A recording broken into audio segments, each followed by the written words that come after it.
حمد باری تعالیٰ میں آئیے ہم سب مل کر شامل ہو جاتے ہیں اور مل کر پڑھتے ہیں صلی اللہ علیہ یا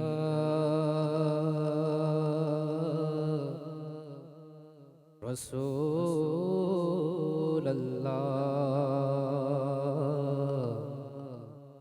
وسلم علیک یا حبیب اللہ دکھا دے یا الہی وہ مدینہ کیسی بستی ہے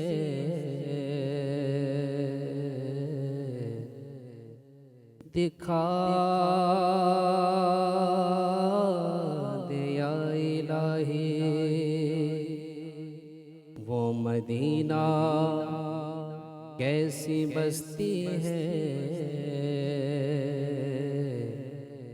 جہاں پر رات دن مولا تیری رحمت برستی ہے تو پڑھیے صلی اللہ علیہ یا رسول اللہ وسلم علیک یا حبیب اللہ یا اللہ یا اللہ اللہ یا اللہ یا اللہ اللہ یا اللہ یا اللہ تو ہی مالک بحر و بر ہے یا اللہ یا اللہ اللہ یا اللہ یا اللہ اللہ یا اللہ یا اللہ تو ہی مالک بحر و بر ہے یا اللہ یا اللہ یا اللہ یا اللہ تو ہی خالق جن و بشر ہے یا اللہ یا اللہ اللہ یا اللہ یا اللہ اللہ یا اللہ یا اللہ تو ابدی ہے تو ازلی ہے تیرا نام علیم علی ہے تو ابدی ہے تو ازلی ہے تیرا نام علیم علی ہے تیرا نام علیم ولی ہے ذات تیری سب سے برتر ہے یا اللہ یا اللہ اللہ یا اللہ یا اللہ اللہ یا اللہ یا اللہ رات نے سر جب اپنا چھپایا چڑیوں نے یہ ذکر سنایا رات نے سر جب اپنا چھپایا چڑیوں نے یہ ذکر سنایا چڑیوں نے یہ ذکر سنایا نغمہ بار نسیم سحر ہے یا اللہ ہو یا اللہ اللہ یا اللہ ہو یا اللہ ہو اللہ یا اللہ ہو یا اللہ بخش دے تو عطار کو مولا واسطہ تجھ کو اس پیارے کا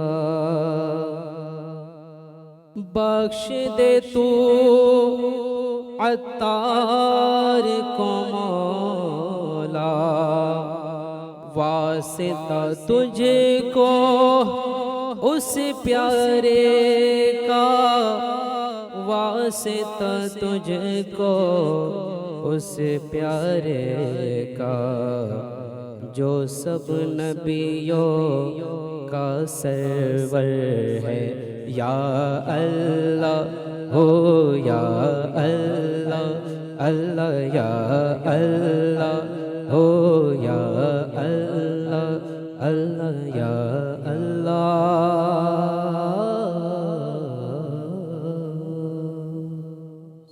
سبحان اللہ سبحان اللہ سبحان اللہ، کیا شان ہے میرے رب کی، اللہ تبارک و تعالیٰ ہم سب کی بلا حساب و کتاب مغفرت فرمائے۔ ناظرین کرام، پروگرام دیکھ رہے ہیں آپ نور سحر، اور امید ہے کہ سحری بھی کر رہے ہوں گے، تو سحری کا پروگرام ہے لہذا سحری بھی کرتے رہیں اور ہماری گفتگو بھی آپ سنتے رہیں۔ ماشاءاللہ آپ نے بھی آپ حمد باری تعالیٰ بھی آپ نے سنی، تلاوت بھی سنی۔ انشاءاللہ الکریم اب ایک مخصوص ٹاپک کے اوپر ہم کوشش کریں گے کہ بہت ساری آپ کے سامنے گفتگو کریں۔ ناظرین اگر آپ غور کریں، دنیا کے اندر جو فسادات ہو رہے ہیں، جو لڑائیاں ہو رہی ہیں اور بھی جو بگاڑ پیدا ہو رہا ہے، ان کے پیچھے اگر آپ جائیں گے ہو سکتا ہے بہت ساری وجوہات آپ کے سامنے آئے، کس وجہ سے بگاڑ پیدا ہو رہے ہیں، کیا وجہ ہے ان فسادات کی، ان لڑائیوں کی، ان جھگڑوں کی۔ بہت سارے ریزن آپ کے سامنے آئیں گے، لیکن ایک بڑی وجہ جو میں سمجھتا ہوں، اور آپ بھی امید ہے کہ میری تائید کریں گے اس حوالے سے، ایک بہت بڑی وجہ جو سمجھ میں آتی ہے وہ ہے غصہ۔ غصہ کیسی چیز ہے؟ غصہ انسان کی عقل کو کھا جاتا ہے۔ غصہ بعض اوقات یہ تمیز نہیں کر پاتا ہے کہ سامنے جو ہے وہ حق ہے یا باطل ہے۔ غصہ بعض اوقات حق کو حق تسلیم کرنے سے باز رہتا ہے۔ غصہ بعض اوقات برائی کو برائی سمجھنے سے قاصر ہوتا ہے۔ تو غصہ کتنی خطرناک چیز ہے، اور غصہ کرنے سے کیا کیا نقصان ہوتے ہیں۔ اچھا، بعض اوقات غصہ کرنا ضروری بھی ہوتا ہے، جی ہاں، ایسی بھی صورتیں ہیں۔ تو کیا ہے غصے کے حوالے سے معلومات، غصہ کب کرنا چاہیے، کب نہیں کرنا چاہیے، اور غصہ جو کرتے ہیں بلا وجہ تو اس صورت میں کیا کیا نقصان ہوتا ہے۔ اچھا، بعض اوقات غصہ کرنا حرام تو نہیں ہوتا ہے، لیکن یعنی ایسی صورت ہوتی ہے کہ نہیں کرنا چاہیے۔ تو صورتیں ہیں مختلف، کیا اس کے نقصانات ہوتے ہیں۔ انشاءاللہ بہت ساری گفتگو کرنے کے لیے ہمارے ساتھ موجود ہے ہمارے کاشف مدنی اور رکن ہند مشاورت حاجی رضوان صاحب۔ انشاءاللہ ان سے گفتگو بھی کریں گے، آپ بھی توجہ کے ساتھ ان باتوں کو سنیے گا۔ تو سب سے پہلے میں چاہوں گا کہ کاشف بھائی، قرآن و حدیث کی روح سے ہمیں کیا فرامین ملتے ہیں، اور غصہ کرنے کی کیا تباہ کاریاں ہو سکتی ہیں؟ بسم اللہ الرحمن الرحیم۔ اچھا موضوع ایک آپ نے آج چنا ہے غصے کے حوالے سے، اور صحیح فرمایا آپ نے کہ بہت ساری جگہوں پر غصہ نقصان دے دیتا ہے۔ جی ہماری لائف میں بھی اگر ہم یاد کرتے ہیں تو بہت سے ایسے موقع یاد آ جاتے ہیں کہ یا تو ہماری جانب سے غصہ ہوا تھا یا کسی سامنے والے پرسن کی جانب سے، اور جو بننے والی بات تھی وہ بھی بگڑ گئی۔ صحیح۔ تو حالانکہ غصہ پی لینا، ویسے غصہ آ جاتا ہے، سب سے پہلی بات تو یہی ہے، فطرت، انسان کی فطرت میں، مطلب ایک انسان کی طبیعت کے اندر ہی یہ چیز ہے کہ وہ کیفیت بن جاتی ہے کہ جس کو ہم غصے کا نام دیتے ہیں، اور آنکھیں بھی زرد لال ہو جاتی ہے اور اس طریقے سے کیفیت آتی ہے۔ لیکن اب جب یہ کیفیت پیدا ہو گئی، ایک غصے کی جو صورت تھی وہ آ گئی انسان کے اندر، وہ دل کے اندر وہ ابھار اٹھ رہا ہے، اب یہاں سے انسان کا امتحان ہے کہ وہ اب آگے کرتا کیا ہے۔ صحیح۔ یا تو جس طرح وہ آپے سے باہر ہو کر کے اس کا نفس کہہ رہا ہے بالکل وہ سب کچھ توڑ دیتا ہے بندشیں، اور اپنے غصے کو نافذ کر دیتا ہے، اپنی بھڑاس نکال دیتا ہے، یا وہ اپنے غصے کو پی لیتا ہے. صحیح. تو دونوں صورتوں میں اگر ہم عقلی طور پر بھی سوچیں، یعنی ایک تو قرآن و حدیث سے بھی ہمیں اس کی رہنمائی ملتی ہے، اور اس کے علاوہ بھی اگر ہم صرف ہمارے عقل کے حساب سے بھی اگر سوچیں، ایک انسان ہونے کے ناطے بھی اگر ہم سوچیں، جی جی. تو ہمیں سمجھ میں آتا ہے کہ جو غصے میں بڑاس نکالنے والی چیز ہے وہ نقصان دینے والی ہی ہے. صحیح.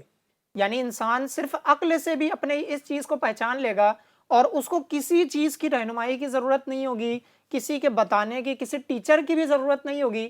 وہ اس بات کا فیصلہ کر لے گا کہ غصے میں بھڑاس نکالنا یہ غلط ہی غلط ہے. ٹھیک ہے. اور اب جو دوسری صورت بچی وہ کیا ہے؟ غصہ پی لینا، غصے کو اپنے اندر قابو کر لینا. اچھا، اندر رکھ کر کے اس کا مطلب یہ بھی نہیں کہ اندر بنا لیا، اب اس کے حساب سے وہ دل کے اندر اب سامنے والے پر کب غصہ نکالوں گا یہ سوچتے رہ رہے ہیں. یہ والا غصہ نہیں اندر رکھنا ہے. غصہ اندر کرنے کا مطلب یہ ہے کہ تھوڑی دیر رکے، سوچے کہ کیا مطلب سچویشن جس طرح آئی ہے اس کے حساب سے اس کا حل سوچے. غصے میں بھڑاس نکالنے کی طرف نہ جائے، حل سوچے. اس وقت انسان غصہ جو ہے نا عقل بند کر دیتا ہے. اگر عقل اس وقت کام کرے گی تو آدمی صحیح فیصلے تک پہنچ سکتا ہے. تو غصے کو پی جائے، یعنی ختم کر دے، اس بھڑاس کو ختم کر دے. قرآن پاک میں اللہ تبارک و تعالی ارشاد فرماتا ہے وَالْكَاظِمِينَ الْغَيْظَ وَالْعَافِينَ عَنِ النَّاسِ وَاللَّهُ يُحِبُّ الْمُحْسِنِينَ. سبحان اللہ. ترجمہ کنز الایمان. اور غصہ پینے والے اور لوگوں سے درگزر کرنے والے، یعنی معاف کر دینے والے اور نیک لوگ اللہ عز و جل کے محبوب ہیں. سبحان اللہ. سبحان اللہ کے محبوبوں کی بات ہوئی کہ کون اللہ کا محبوب ہے، تو رب تبارک و تعالی نے پہلے جو ارشاد فرمایا وہ کون سا جملہ ہے، وہ کون سا لفظ ہے؟ وَالْكَاظِمِينَ الْغَيْظَ، یعنی غصہ پی جانے والے. اور دیکھیے میں ایک اور آیت کریمہ کی طرف آپ کو لے جانا چاہوں گا. اس آیت میں شیطان نے جو کہا تھا اس کو بیان کیا گیا ہے. جس وقت حضرت آدم علیہ نبینا علیہ الصلوۃ والسلام کے آگے سجدے کا حکم ہوا تھا تو شیطان تو مکر گیا تھا. اس نے کہا تھا خلقتنی من نار، کہ یا اللہ تو نے مجھے آگ سے پیدا کیا ہے. شیطان آگ سے بنا ہے، جنات آگ کی مخلوق ہے، اور شیطان بھی جنات میں سے ہے، تو وہ آگ کی مخلوق ہے. اب ہمارے بزرگوں نے جو یہاں پر فرمایا ہے کہ غصہ جو ہے یہ بھی دل کی طرف سے اٹھنے والی جو ایک بھڑاس ہوتی ہے نا، وہ ایک آگ کا شعلہ ہوتا ہے. اچھا. حتیٰ کہ ہمارے بزرگوں نے فرمایا کہ انسان کے دل میں ایک رگ ہوتی ہے، اس کا سلسلہ شیطان کی طرف سے ملا ہوا ہے. اور جب بندہ غصے میں بھڑکتا ہے تو وہ اس کا مطلب یہ ہوا کہ وہ رگ اسے بھڑکا رہی ہے اور وہ شیطان سے بالکل قریب ہو گیا. اچھا، شیطان نے خود کہا ہے، اس نے اپنی بکواس میں یہ بات دی ہے، ہمارے بزرگان دین نے اس بات کو نقل کیا ہے. وہ کہتا ہے کہ میں گیند کی طرح کھیلتا ہوں. کس شخص کے ساتھ؟ جس پر غصہ غالب آ جاتا ہے، جس پر غصہ آتا ہے. شیطان یہاں تک کہتا ہے کہ اگرچہ وہ سامنے والا کیسا ہی ہو، ٹھوکر لگائے تو مردے زندہ ہو جائے، اتنی پاور رکھنے والا شخص بھی ہو، تب بھی میں اس سے مایوس نہیں ہوتا ہوں. بس جب مجھے اس سے غصہ دلانا ہوتا ہے تو وہ میرا قیدی بن جاتا ہے. اب بالکل میرے شیطان کے جو اس کے چیلے ہیں، کہتا ہے کہ میرے ان چیلوں کے درمیان میں اس سے گیند کی طرح کھیلتا ہوں، اور وہ کان پکڑ کے جدھر گناہ کی طرف لے جانا چاہے وہ لے جا سکتا ہے. تو یہ ہمیں یعنی غصے کے حوالے سے یہ معلومات، اور آیت کریمہ سے بھی ہمیں غصے پی جانے کی فضیلت، اور احادیث کریمہ سے بھی حضور صلی اللہ تعالیٰ علیہ وسلم نے کبھی اپنی ذات کے لیے کسی پر غصہ نافذ نہیں فرمایا. تو ہمیں غصے سے ہمیشہ اس پر کنٹرول کرنا چاہیے اور اس سے بچنا چاہیے. ماشاء اللہ عز و جل. بڑی پیاری آپ نے گفتگو فرمائی ہے، اور آیت کریمہ اور بعض احادیث کا بھی آپ نے حوالہ دیا ہے. تو غصہ واقعی یعنی کہ انسان کی عقل کو کھا جاتا ہے، اور غصے کے ذریعے سے جو نقصانات ہوتے ہیں نا، وہ 1 2 3 نہیں ہیں، بلکہ یعنی ایک غصہ جب انسان نافذ کرتا ہے نا تو اس سے بھی بعض اوقات آگے کئی گناہ کا صدور ہوتا ہے. یعنی ایک غصہ آپ نے کیا، ایک غصے سے بعض اوقات 1 2 3 4 کئی سارے انسان گناہ کرتا ہے.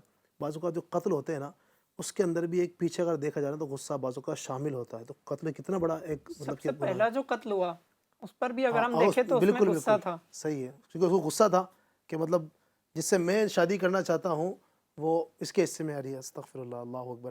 تو یوں مطلب بڑی ہی بھیانک چیز ہے. تو رضوان بھائی آپ کیا فرمائیں گے غصے کے حوالے سے، اور غصہ کیوں آتا ہے، ذرا اس کی بھی کچھ وجوہات ہوں؟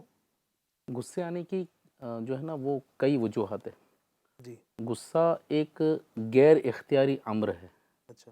یعنی ایسا نہیں ہے کہ ہم جو ہے نا وہ کبھی بھی وہ آ جائے، وہ کبھی بھی آ سکتا ہے. ہوں. اور آنے کی وجوہات بہت ساری ہیں. اچھا. خلاف مزاج کوئی کام ہو تب غصہ آتا ہے. ہوں. کوئی کام ہم پسند نہیں کرتے، اگر وہ کام کوئی کرتا ہے تو غصہ آتا ہے. صحیح ہے نا. اچھا، کبھی کبھی جو ہے وہ کسی کام کا منع کرتے ہیں کہ یہ کام آپ نے نہیں کرنا ہے، وہ کام کوئی کرتا ہے تو غصہ آتا ہے. ہوں. اچھا، کبھی کوئی ہماری ہنسی مذاق اڑا لیتا ہے تو ہم کو غصہ آ جاتا ہے. صحیح.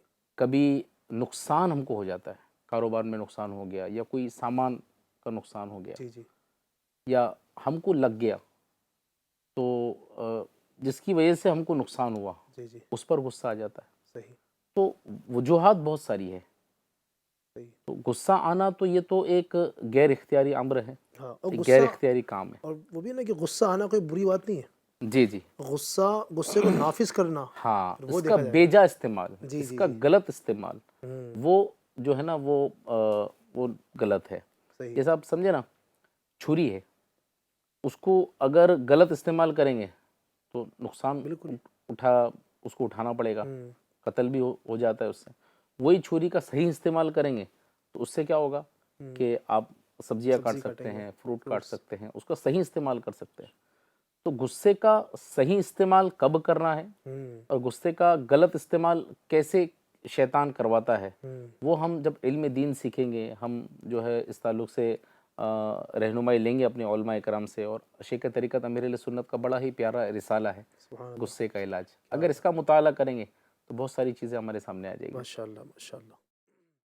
اچھا، اب چونکہ معاشرے کے اندر جو ہے نا غصہ ایسا لگتا ہے کہ عام سے عام ہوتا چلا جا رہا ہے. جیسے ہی کسی کے خلاف یعنی کسی کے مزاج کے خلاف بات ہوتی ہے تو فوراً غصہ آنا. اب اس میں یہ ہے نا کہ اصل میں غصہ جیسے آتا ہے نا تو انسان، بعض کو تو ہم نے یہ بھی دیکھا ہے، بعض اوقات گھروں کے اندر یہ معاملات ہوتے ہیں، انسان اتنا زیادہ بعض لوگ غصہ آتا ہے کہ وہ جو بھی چیز سامنے نا وہ توڑ پھوڑ دیتے ہیں. موبائل مثال طور پر یہ چلا رہے نا، وہ کسی نے کوئی بات بول دی تو موبائل ہی پھوڑ دیں گے. اب اور اس کے بعد جو ہے نا پھر جو ہے نا بعد میں انسان کو پھر پچھتاوا بھی ہوتا ہے. یہ بھی ہے. تو بھائی آپ غصہ کرتے کیوں اللہ کے بندو؟ غصہ چلے آ گیا ہے تو کم سے کم سوچے تو صحیح، میں غصہ کر رہا ہوں. اتنا سارا کرتے تھے بعض اوقات، وہ گھر کے برتن توڑ دیے، وہ مٹکا پھوڑ دیا، کبھی کیا ٹی وی توڑ دیتے ہیں. آپ نے جو بات کی نا سمجھ میں آ رہی ہے، جو شیطان گیند کی طرح کھیلتا ہے. انسان مطلب دماغ ہی نہیں ہے اس کا، کیا کر رہا ہے کہ کیا نہیں کر رہا ہے. اس کی عقل پر پورا قابض ہو جاتا ہے وہ. جی جی جی. اس کو یعنی سوچتا نہیں پڑتا سوچ کا کہ نہیں میں پڑتا. کیا کر رہا ہوں کیا نہیں کر رہا ہوں. اللہ اکبر. اللہ، واقعی ایسا ہے. اللہ تعالیٰ محفوظ فرمائے. تو غصے کے حوالے سے یہ بتایا گیا ہے کہ غصے کی جو ابتدا ہے جی جی. وہ حماقت سے ہوتی ہے. اچھا. حماقت یعنی بیوقوفی. بیوقوفی. غصہ جہاں سے شروع ہوتا ہے وہاں بیوقوفی ہے. جو غلط غصہ ہے اس کی بات چل رہی ہے. بالکل. تو بیوقوفی سے اس کی ابتدا ہوتی ہے اور ندامت پر ختم ہوتی ہے. جو آپ نے کہا نا بعد میں پچھتاتا ہے، پچھتاوا ہوتا ہے اس کو. ہاں، تو آدمی کو بعد میں شرمندگی اٹھانا پڑتی ہے. صحیح. اور کئی ایسے افراد ہوتے ہیں کہ ان کو بعد میں یہ پھر فیل ہو جاتا ہے کہ مطلب مجھ سے بڑی غلطی ہو گئی. بڑے ہاں، پھر بعض اوقات جو ہے انسان نادم ہوتا ہے، شرمندہ ہوتا ہے. غصہ کرنے کی وجہ سے بہت سارے نقصان بھی ہوتے ہیں. میں چاہوں گا اگر کچھ اس پہ بیان کریں آپ، کیا کیا نقصان ہوتے ہیں؟ غصے کے نقصانات تو اتنے ہیں نا کہ جی. اگر اس کو بیان کر دیا جائے ایک ایک کر کے تو بہت لمبی فہرست بن جاتی ہے. اچھا. سب سے بڑا نقصان یہ ہوتا ہے کہ اس کی اپنی ذات پہ نقصان ہوتا ہے. اس کا جو مائنڈ ہے نا وہ ڈسٹرب ہو جاتا ہے. کیونکہ غصہ جو آتا ہے نا تو بندے کا جو دماغ کھولتا ہے نا، مطلب دماغ کھول رہا ہے، تو سب سے پہلے مائنڈ پر اس کا امپیکٹ ہوتا ہے. اور مائنڈ ہے نا پوری باڈی کو چلاتی ہے. آپ دیکھیں آج بیماری جو ہے، گھر گھر لوگ بیمار ہیں، دواخانے بھرے پڑے ہیں. بالکل. یہ بیماریاں جو ابھی بڑھ رہی ہے نا، اس میں ایک بہت بڑی وجہ جو ہے وہ مائنڈ کا ڈسٹرب ہونا ہے. آج جو مائنڈ ڈسٹرب ہو رہے ہیں، چاہے ٹینشن کی وجہ سے بولو، چاہے فکروں کی وجہ سے بولو، اور ایک بڑی وجہ غصے کی وجہ سے بھی، کہ جو آدمی بار بار غصہ کرتا ہے نا، تو ایک طریقے سے اپنے مائنڈ کو ڈسٹرب کر رہا ہے. اور مائنڈ ایک بار ڈسٹرب ہو گیا تو مائنڈ باڈی کو کیسے مینیج کرے گا؟ کیونکہ سارا کنٹرول باڈی کا مائنڈ کی وجہ سے ہوتا ہے. اب مائنڈ ڈسٹرب ہے تو باڈی ڈسٹرب ہو گئی، باڈی ڈسٹرب ہو گئی بہت ساری بیماریاں شروع ہو گئی. تو ایک نقصان تو سب سے بڑا یہ ہے کہ خود کی باڈی پر اس کا امپیکٹ پڑتا ہے. دوسرا، اس کے ریلیشن پر اس کا امپیکٹ پڑتا ہے. اب جس کے اندر غصے کی عادت ہے نا، تو وہ یہ نہیں دیکھتا کہ سامنے کون ہے. کبھی ماں پہ غصہ کر رہا ہے، کبھی بیوی پہ غصہ کر رہا ہے، کبھی والد پر غصہ کر رہا ہے، کبھی بچوں پر غصہ کر رہا ہے، کبھی اپنے امپلائیز پہ غصہ کر رہا ہے، تو کبھی اپنے ساتھ کام کرنے والوں پر غصہ کر رہا ہے. اب وہ غصہ تو کر دیتا ہے، لیکن اس کے جو سائیڈ ایفیکٹس ہوتے ہیں، اس کے جو نقصانات ہوتے ہیں، اس کو اندیشہ نہیں ہوتا کہ اس کے نقصانات کتنے زیادہ ہے. دنیاوی طور پر بھی نقصان ہے، اخروی طور پر بھی نقصان ہے. اور ماں باپ سے غصہ کرنا، ماں باپ کو بلند آواز سے بات کرنا، ماں باپ سے ناراض ہونا، یہ تو بہت سخت بات ہے. قرآن پاک میں اللہ تعالیٰ فرماتا ہے کہ جب تمہارے ماں باپ بڑھاپے کی دہلیز پر پہنچے، بڑھاپے پر پہنچے، تو ان کے سامنے اف تک نہ کہو. ماں باپ کو اف تک کہنے کی اجازت نہیں ہے جب بڑھاپے پر پہنچ جائے. یہ قرآن پاک میں ہے. تو اب بندہ جو ہے غصے میں آ کر کبھی ماں کو ناراض ہو رہا ہے، کبھی والد کو ناراض ہو رہا ہے نا. اچھا، اب ماں باپ تو بیچارے کیسا ہے کہ وہ تو بعض اوقات کچھ بولتے نہیں، صبر کر لیتے ہیں، ضبط کر لیتے ہیں. اور اب جو غصہ کرتا ہے نا، اس کی جلدی کوئی اصلاح نہیں کر سکتا. یہ سب سے بڑا نقصان ہے. یہ بھی ہے سب سے بڑا نقصان. یار اس کو میں کچھ بولوں گا نا، ابھی جو ہے نا ابل پڑے گا، ابھی ناراض ہو جائے گا. تو نہ ماچس ماں کی باپ، تیلی کی طرح بس ہوتا ہے بس کہ وہ ایسے کیے بس وہ بھڑک جاتی ہے. ہاں. اس بندے کو بھی تھوڑا سا اگر کچھ ہو گیا تو وہ تو آپے سے آپ دیکھیں کہ کتنے نقصانات اس کو اٹھانے پڑ رہے ہیں. جی جی. ایک تو اس کی باڈی پر اس کا امپیکٹ پڑ رہا ہے، اس کے ریلیشن پر اس کا امپیکٹ پڑ رہا ہے. اور ایک نقصان یہ ہے کہ اس کی اب کوئی اصلاح نہیں کرے گا. اب وہ غلطیوں پہ غلطیاں کرتے جا رہا ہے، غلطیوں پہ غلطیاں کرتے جا رہا ہے. اس کے ماں باپ ہے، دیکھ رہے ہیں غلطیاں کر رہے ہیں. اس کی بیوی ہے کہ یار یہ بہت بڑی غلطی کر رہا ہے. بچے دیکھ رہے ہیں غلطیاں کر رہے ہیں. ایون اس کے جو دوست یار ہوتے ہیں وہ بھی دیکھ رہے ہیں غلطی کر رہے ہیں، لیکن وہ اس لیے خاموش ہوتے ہیں کہ اگر ہم کچھ بولیں گے اور اس کو غصہ آ گیا، اس نے کچھ بول دیا، تو ہمارا دل ٹوٹ جائے گا، ہے نا. تو یہ ایک نقصان. دوسرا، وہ کہیں اگر جاب کر رہا ہے تو جو بندہ غصہ کرتا ہے نا، تو اس کی ترقی بھی جلدی نہیں ہوتی ہے. صحیح. یار یہ غصے والا شخص ہے، اس کو کوئی بڑی وہ مت دو. یہ لوگوں کو لے کے چلنے والی کوالٹی نہیں ہے. کبھی بھی بگاڑ. ہاں، اس کے اندر کتنی بھی اچھی صلاحیت ہوں گی، جی جی. لیکن اگر اس کے اندر غصے کی عادت ہے، بات بات پر ناراض ہونے کی عادت ہے، تو اب اس کو کوئی بڑا عہدہ نہیں دیا جائے گا. کیوں؟ اگر اس کو بڑا عہدہ دیں گے تو یہ لوگوں کو کیسے مینیج کرے گا؟ کوئی بڑا عہدہ تو اسی کو ملتا ہے جو لوگوں کو مینیج کرتا ہے نا. اور لوگوں کو مینیج وہی کر سکتا ہے جس کے اندر جو ہے وہ صبر ہو، برداشت ہو، تحمل ہو، بردباری ہو. یعنی اس کا ایک غصہ جو تھا اس کی ساری صلاحیتوں کو کھا گیا. ساری صلاحیتوں کو کھا گیا. ٹھیک ہے. اچھا، اب چلو وہ جاب نہیں کر رہا ہے، بزنس مین ہے. اب بزنس مین اگر غصے والا ہے تو جس سے مال خرید رہا ہے اس پہ غصہ کر رہا ہے. مال دینے والا بولتا ہے یار یہ ایسے اس کو کیا مال دینا. اچھا، جس کو مال بیچ رہا ہے گراہک کو، گراہک آیا، گراہک نے 4-5 آئٹم پوچھ لیا کہ یہ کتنے کا، وہ کتنے کا، تو غصے میں آ کے بھائی ہونا تو لو، نہیں تو آگے بڑھو، ہے نا. تو وہ اب اس کو، اور میں نے گراہک ٹوٹ رہے ہیں اس سے، اور بولتا ہے یار میرا تو کاروبار نہیں چل رہا، پہلے تو بہت اچھا چل رہا تھا، کسی نے میرے پر جادو کر دیا ہے. اب پھر وہ ذہن بنتا ہے کہ بھائی وہ کمپٹیٹر ہے، اس نے جادو کر دیا.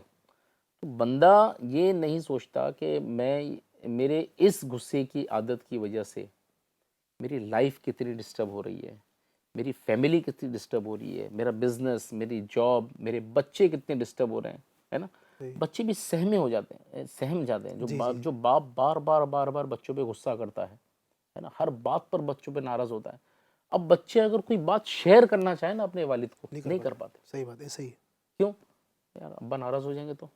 اب کوئی وہ بچہ اگر اس پر اسکول میں، کالج میں، مدرسے میں، کہیں بھی وہ اس کو کوئی ظلم کر رہا ہے، اس پر کوئی اس کے ساتھ غلط حرکت کر رہا ہے، بیٹا سہما ہوا ہے، بیٹی سہمی بھی ہے، وہ بول نہیں پا رہی ہے والد صاحب کے سامنے، بیوی سہمی بھی ہے، وہ کچھ بول نہیں پا رہی ہے، اس کو کوئی تکلیف ہے، کوئی اس کو یار میں کچھ بولوں گی تو گھٹ گھٹ کے بیوی بھی جی رہی ہے، گھٹ گھٹ کے بچے بھی جی رہے ہیں، ماں باپ بھی جی رہے ہیں.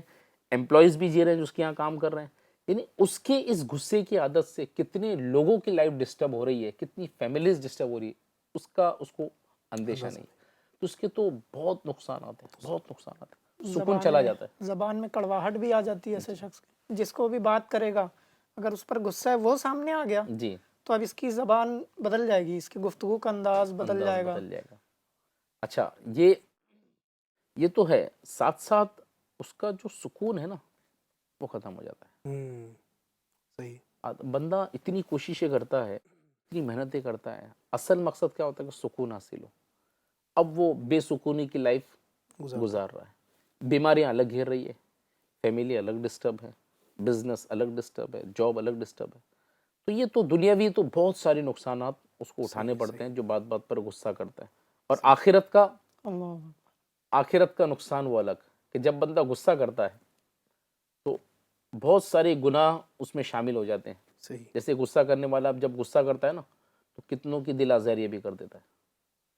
غصے میں کتنوں کا جو ہے وہ کتنوں کی غیبتیں کر لیتا ہے, غصے میں گالیاں دیتا ہے, غصے میں جو ہے وہ معاذ اللہ کبھی کبھی کفر بھی بک ڈالتا ہے, ایمان بھی بعض اوقات برباد ہو جاتا ہے. غصے میں وہ کتنوں کی برائیاں کرتا ہے, کتنوں کا بغض کینہ, کتنوں کا تو اپنے دل میں بغض و کینہ پیدا کر دیتا ہے, اور اس کی اس حرکت سے کتنوں کے دلوں میں اس کا بغض اور کینہ پیدا ہو جاتا ہے. بالکل ایسے ہی. یہ جو ہے وہ باطنی گناہ اور بہت سارے گناہ یہ ہو رہے ہیں, آخرت برباد ہو رہی ہے. آخرت کی غصہ جب کرتا ہے بندہ, بیجا غصہ کی بات میں کر رہا ہوں, تو جب بیجا بات بات پر بندہ غصہ کرتا ہے تو اس کی دنیا بھی برباد ہو رہی ہے, آخرت بھی برباد ہو رہی ہے. اللہ اکبر. یقیناً آپ نے جو چیزیں مثالیں دی آپ نے, یعنی ایسا لگتا ہے کہ اس کی شاید حد بندی نہیں ہے. اتنی سارے اس سے نقصانات ہو سکتے ہیں بیجا غصے کے ذریعے سے, تو اس طرح غصہ نہیں ہونا چاہیے. نقصان یہ بھی بہت بڑا دیکھنے میں آتا ہے کہ جس پر غصہ آ گیا یا جس کے ساتھ اس طرح کا کچھ تعلق ہوا ہے تو اب یہ انتظار میں رہے گا کہ کب وہ اتنا جو ترقی پاتے جا رہا ہے تو کب اس کی تنزلی ہو جائے. یعنی اگر وہ اچھا اوپر اٹھ رہا ہے مارکیٹ میں تو اس کو جو غصہ ہے بس یہی سوچتا رہے گا کہ یہ کب اب ڈاؤن جائے.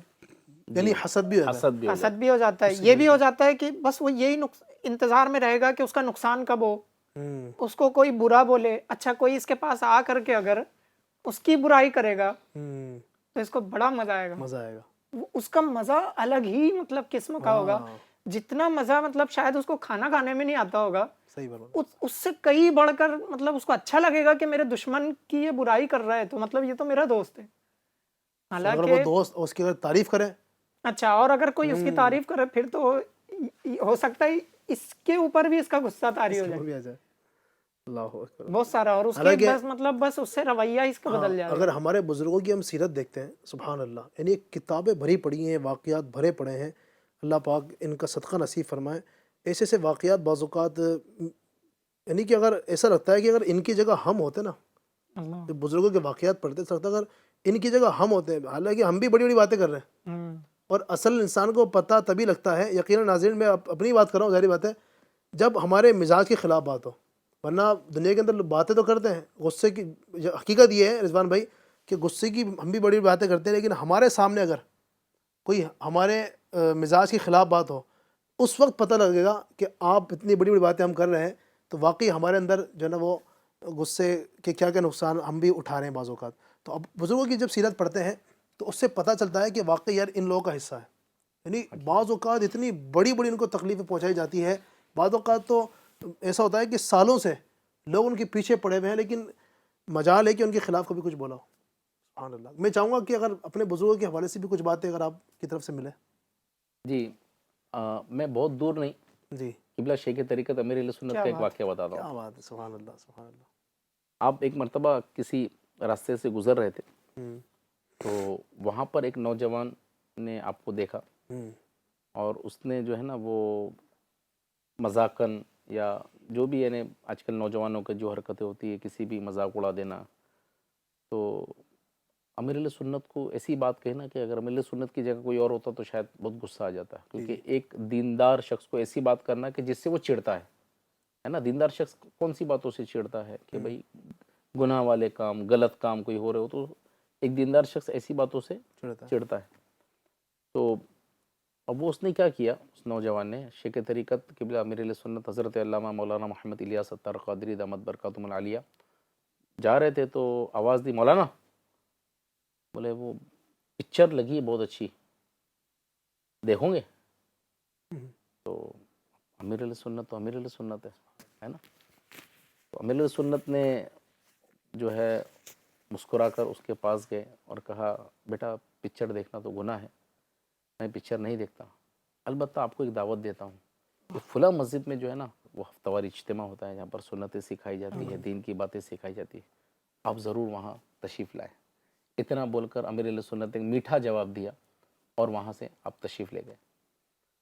کچھ عرصے کے بعد اسی مسجد میں امیر اہل سنت کی اس نوجوان سے ملاقات ہوئی. وہ نوجوان کہنے لگا، حضور آپ مجھے جانتے ہیں؟ تو امیر اہل سنت نے پوچھا، آپ کون ہیں؟ کہا، وہ کچھ عرصے پہلے آپ اس راستے سے گزر رہے تھے اور آپ نے مجھ سے کہا تھا کہ فلاں جگہ اجتماع ہوتا ہے، میں نے آپ کو جو ہے مذاقاً آپ کی دل آزاری کی تھی. تو آپ نے لیکن جو اس کے جواب میں جو میٹھا جملہ ارشاد فرمایا تھا، جو مجھے نیکی کی دعوت دی تھی، اس کا میرے دل پر بڑا اثر ہوا. سبحان اللہ. اور آپ نے جس مسجد میں جانے کی دعوت دی تھی، وہاں اس مسجد کا ہفتہ وار اجتماع میں میں نے شرکت کی اور الحمدللہ اس کی برکت یہ ہے کہ آج جو ہے میں دین کے ماحول سے جڑ چکا ہوں. کیا بات ہے. ایک اور واقعہ بزرگان دین کا ملتا ہے کہ ایک بزرگ کو خواب میں بشارت ہوئی کہ تاتاری قوم میں جا کر جو ہے نیکی کی دعوت عام کریں. اس وقت ہلاکو خان کا بیٹا تگودار خان وہ برسر اقتدار تھا. تو آپ اس کے پاس گئے نیکی کی دعوت دینے کے لیے. اس کو بھی مسخری سوزی، مذاق سوزی. بولے یہ بتائیے کہ آپ کی جو داڑھی کے بال ہے، یہ آپ کے داڑھی کے بال اچھے یا میری کتے کی دم؟ اب بات اگرچہ غصہ دلانے والی تھی، واقعی ہے نا، کہ کوئی بھی ہماری کوئی مذاق اڑائے تو ہم کو بھی تو غصہ آتا ہے. تو لیکن وہ اللہ والے تھے، انہوں نے ان کڑوو جملے کا جو ہے وہ جواب میٹھے انداز میں دیا اور کچھ اس طرح فرمایا کہ اگر میں بھی اپنے رب اللہ عز و جل کا جو ہے وہ ایک کتا ہوں اور اگر میں اس کی فرما برداری کرنے میں کامیاب ہوا تو میری داڑھی کے بال اچھے، ورنہ تمہارے کتے کی دم.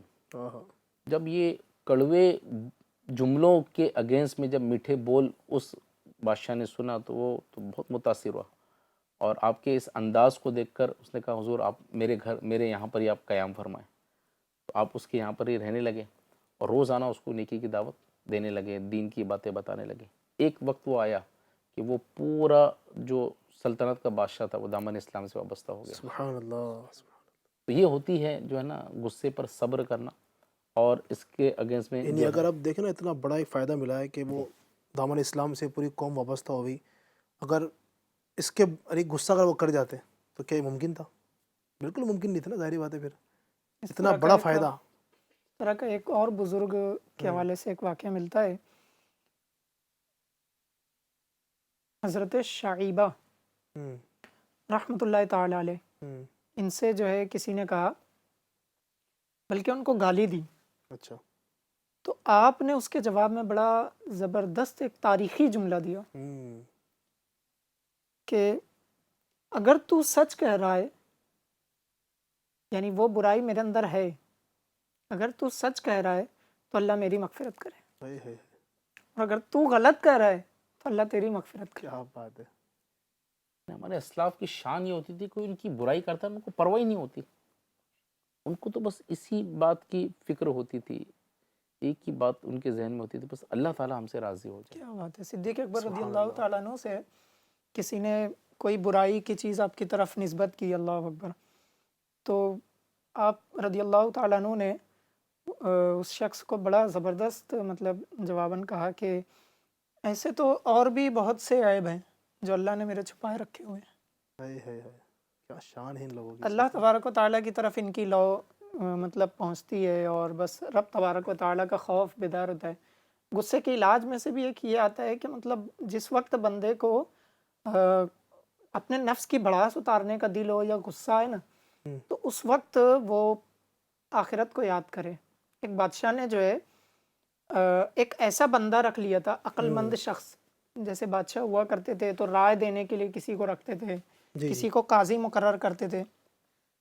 اس بادشاہ نے ایک ایسا بندہ، ایک عقل مند آدمی رکھا ہوا تھا کہ جب بھی اس کو غصہ آتا نا تو وہ اس کو ایک چٹھی دکھا دیا کرتا، اور اس میں کیا لکھا ہوا تھا؟ مسکین پر رحم کرو، موت سے ڈرو اور آخرت کو یاد کرو. تو جب بھی وہ بادشاہ کے سامنے یہ چٹھی آتی اور یہ غصہ نکالنے کی کیفیت میں ہو رہا ہوتا تو وہ چٹھی پڑھ کر کے اس کا غصہ ٹھنڈا ہو جاتا.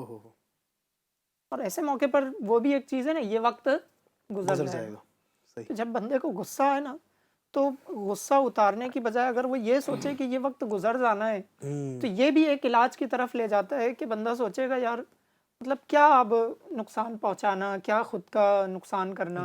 غصے میں تو اس طرف بھی نقصان ہوتا ہے اور اس طرف بھی.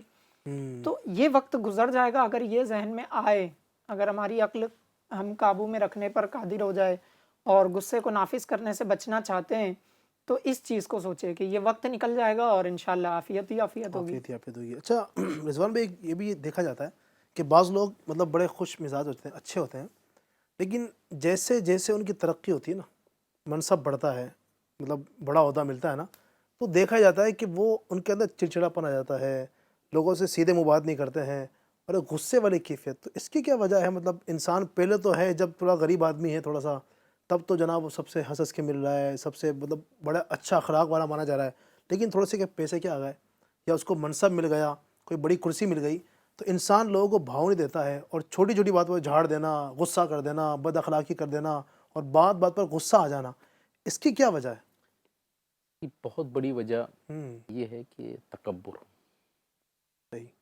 بندہ یہ سوچتا ہے کہ یہ جتنی بھی ترقیاں ہے نا، یہ میرے کمال کی وجہ سے. یہ بزنس جو بڑا ہے، یہ میرے اندر ایسی صلاحیت ہے جس کی وجہ سے بزنس بڑا ہے.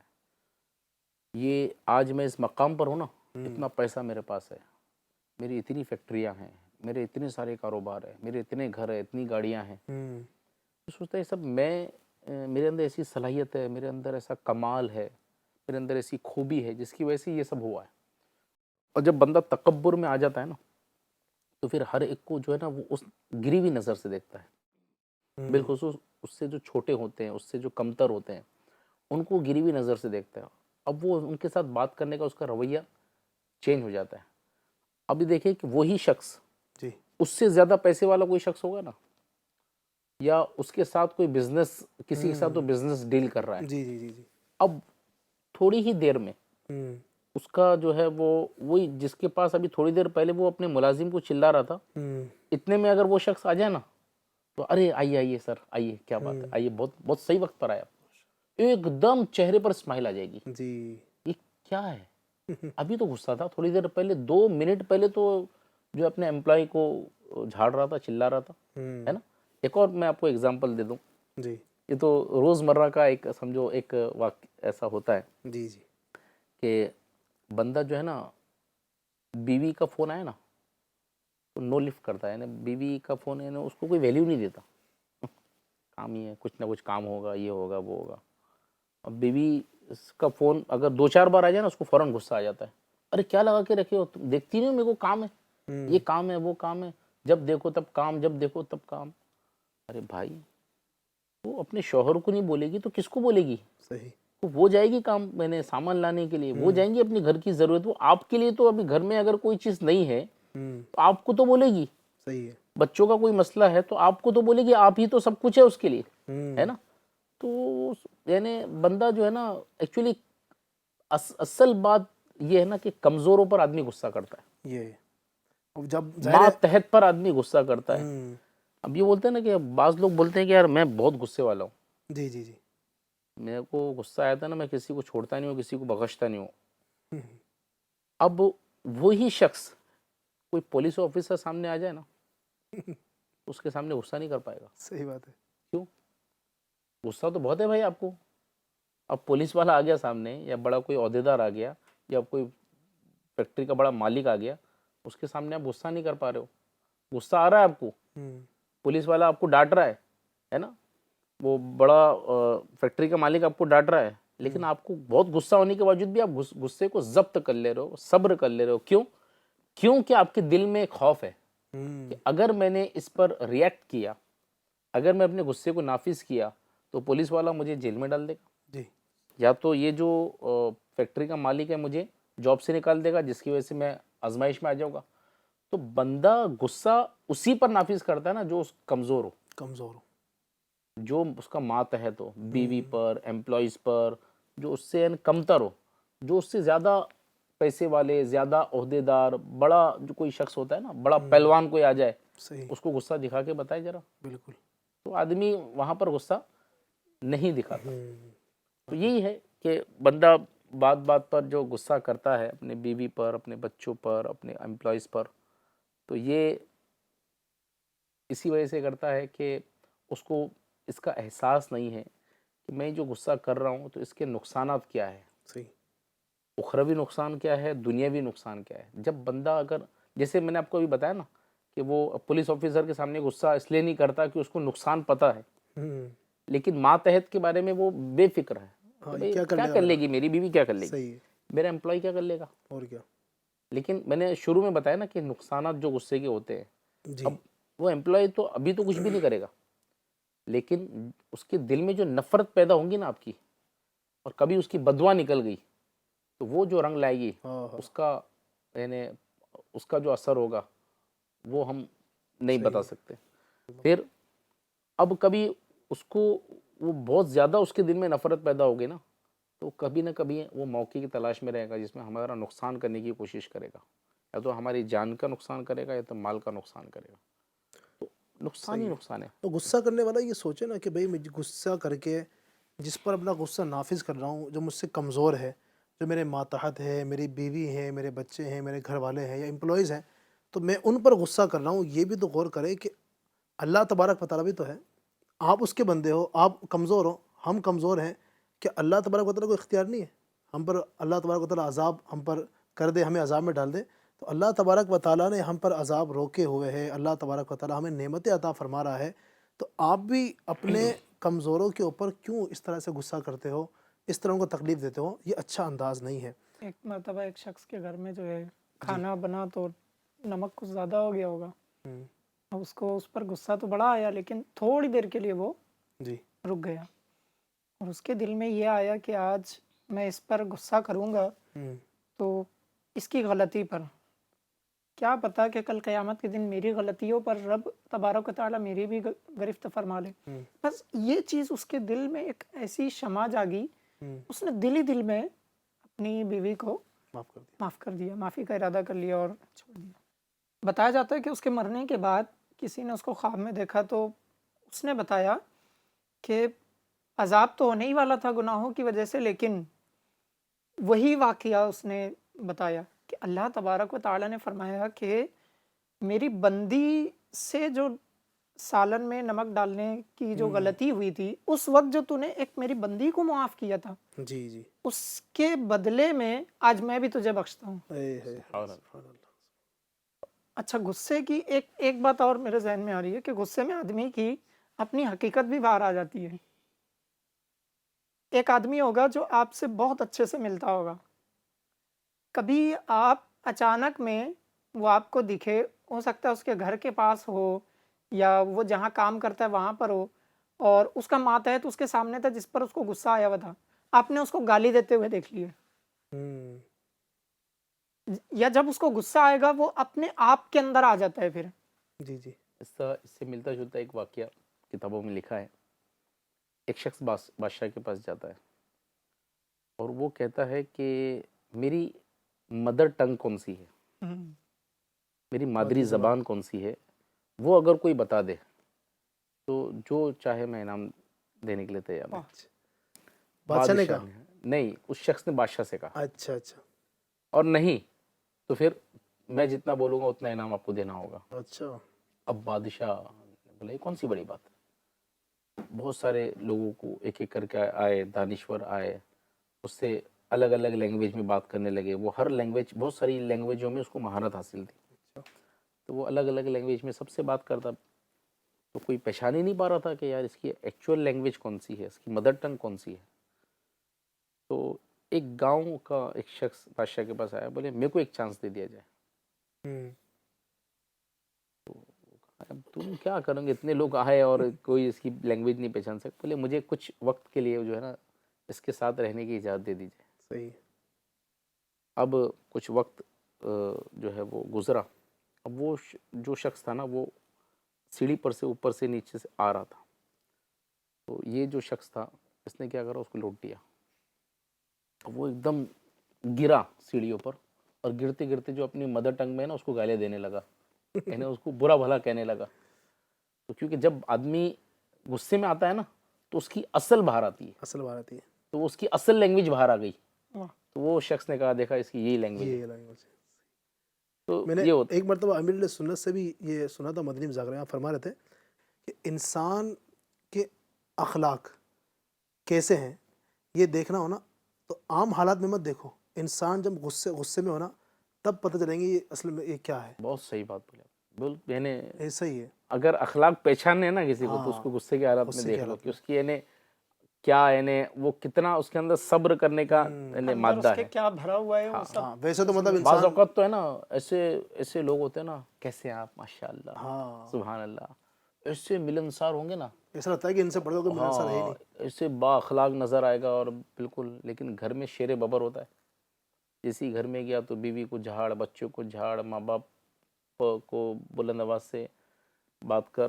تو وہ تو وہی ہے کہ بھئی یعنی صرف اچھے اخلاق سے ملنے والا ہی یعنی وہ با اخلاق نہیں ہوتا, بلکہ غصے پر کنٹرول کرنے والا, غصے پر صبر کرنے والا, غصے کو بے جا نافذ نہ کرنے والا, وہ با اخلاق ہوتا ہے. ایسے دیکھے بھی جاتے ہیں. یعنی مطلب مجھے بھی اس کا ہے ذاتی مشاہدہ ہے کہ اس طرح کے لوگ میں نے زندگی میں دیکھے ہیں کہ بہت اچھے ملتے ہیں جناب. یعنی کوئی بندہ اس حالت میں ان کو دیکھ رہا نا, جس حالت میں لوگوں سے ملتے ہیں عام حالات میں, انسان ان کو مطلب ان کے قدم چوم لے. ایسے بااخلاق, اتنے مطلب میٹھا بولنے والے, اتنا مسکرا کر ملنے والے. لیکن ان کو میں نے بھی دیکھا اس طرح کے ہیں نظر میں, غصے کی حالت میں دیکھا تو بعض اوقات زبان سے کیا کیا نکل رہا ہوتا ہے, اصل اندر کا نکل رہا ہوتا ہے اصل سب. نکل رہا ہوتا ہے. وہی بات جو بزرگ نے فرمائی نا, حقیقت ہے کہ انسان کے اخلاق کا پتہ لگانا ہو تو عام حالات میں اس کو اس وقت تک, یعنی حسن یہ فرمان یہ تھا کہ کسی انسان کے اچھے اخلاق کی گواہی اس وقت تک مت دو جب تک اسے غصے کی حالت میں نہ دیکھ لو. کیا بات ہے, کیا بات ہے. یہ بہت گہری بات ہے اور ایسا ہی ہے. تو واقعی یہ غصہ ہے انسان کو مطلب کیا سے کیا کر ڈالتا ہے. اللہ اکبر. ایک اللہ بزرگ کے حوالے محفوظ سے آتا فرمائے. ہے جی جی. ان کے غصے کو ضبط کرنے کی کیفیت دیکھیے, ان کے غصے پر ان کا قابو کتنا تھا. اس کا اندازہ لگا سکتے ہیں ہم اس واقعے سے. چھوٹا سا قصہ ہے. ایک مرتبہ ان کا غلام جو تھا تو وہ کھانے کے لیے کچھ ڈش تھی اور اس میں بڑا گوشت کا کوئی پیس تھا بھنا ہوا, وہ لے جا رہا تھا. اب کچھ ٹھوکر لگتی ہے یا کچھ اس طرح کا ہوتا ہے, اب اس کے ہاتھ سے جو ہے وہ چھوٹ جاتا ہے اور وہ پورا کھانے کا اتنا مطلب قیمتی ایک بنا ہوا گوشت تھا لیکن وہ گر جاتا ہے. ایک تو وہ کھانے کا نقصان ہوا, لیکن وہ بزرگ کو دیکھا گیا کہ ان کو ذرا بھی مطلب انہوں نے غصے کا اظہار نہیں کیا. ایک بزرگ فرماتے ہیں میں نے ان سے غصے کو قابو کرنا سیکھا تھا. اچھا.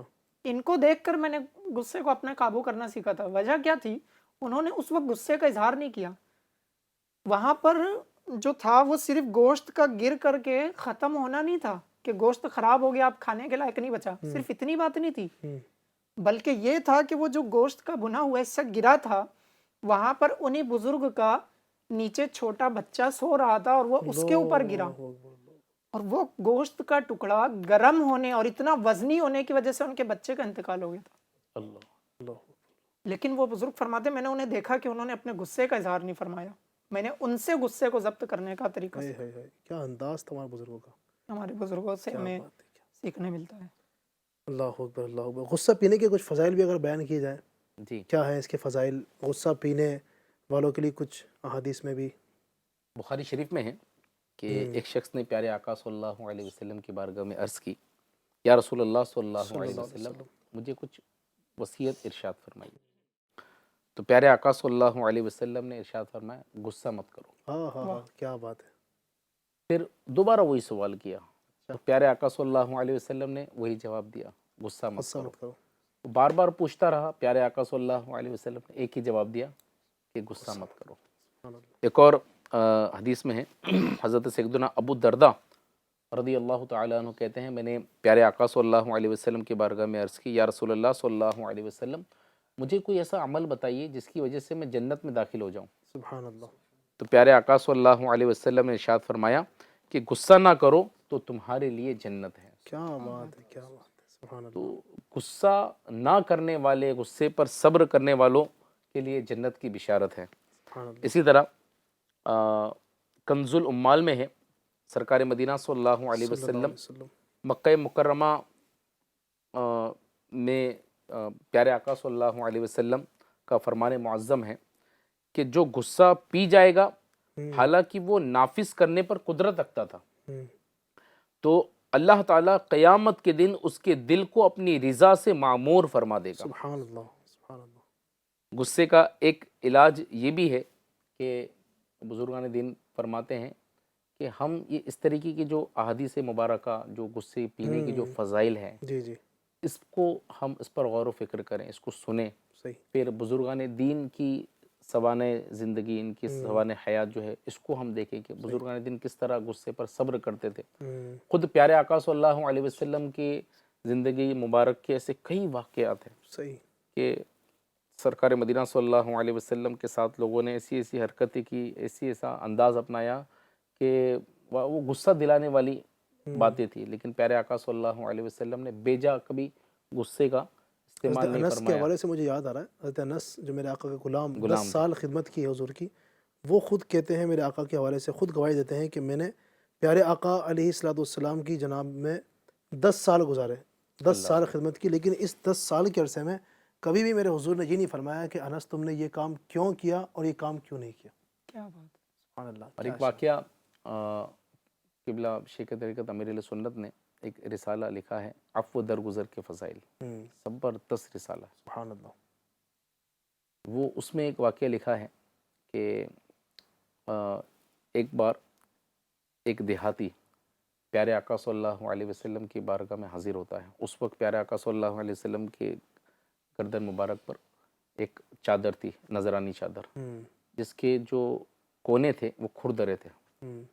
اب بعض دیہاتی ہوتے ہیں کہ ان کو ادب نہیں ہوتا، ان کو انداز پتہ نہیں ہوتا ہے کہ کس طرح بات کرنا. تو اس نے کیا کیا کہ وہ چادر کھینچی اور کہا آپ ہی اللہ کے رسول ہیں؟ پیارے آقا صلی اللہ علیہ وسلم فرمایا ہاں. وہ چادر جب اس نے کھینچی نا تو اس انداز میں زور سے کھینچی کہ گردن مبارک پر نشان آ گیا. ایسا یعنی رف انداز تھا. وہ دیہاتی کہتا ہے کہ اے اللہ کے رسول آپ کو جو مال غنیمت ملا ہے تو آپ حکم دے کہ مجھے بھی اس میں سے کچھ حصہ مل جائے. تو اب ایسا شخص تو مال غنیمت بھی مانگ رہا ہے اور انداز دیکھو مانگنے کا کتنا رف انداز ہے کہ جس سے حضور پاک صلی اللہ علیہ وسلم کی گردن مبارک پر نشان آ گئے. یہ تو غصہ دلانے والی بات تھی لیکن کمال کا حلم تھا، ہے نا، کمال کی بردباری تھی میرے آقا کی صلی اللہ علیہ وسلم. آپ نے اس کو دیکھ کر مسکرایا، صحابہ کو حکم دیا کہ اس کو بھی مال غنیمت دے دو. سبحان اللہ. یہ شان دیا. تو ہم کو سیکھنے کو ملتا ہے کہ کیا انداز تھا. اپنی ذات کے لیے کبھی کوئی غصہ نہیں فرماتے تھے. لوگ مطلب آپ پر ظلم کر رہے ہیں لیکن مبارک ہونٹ پر جو نا مسکراہٹ ہے. عالت نے شعر پڑھا نا، اس تبسم کی عادت پہ لاکھوں سلام. کیا ہے وہ شعر؟ جس کی تسکین سے روتے ہوئے ہنس پڑے. جس کی تسکین سے روتے ہوئے ہنس پڑے، جس کی تسکین سے روتے ہوئے ہنس پڑے، اس تبسم کی عادت پہ لاکھوں سلام. سبحان اللہ. سبحان اللہ. اور ایک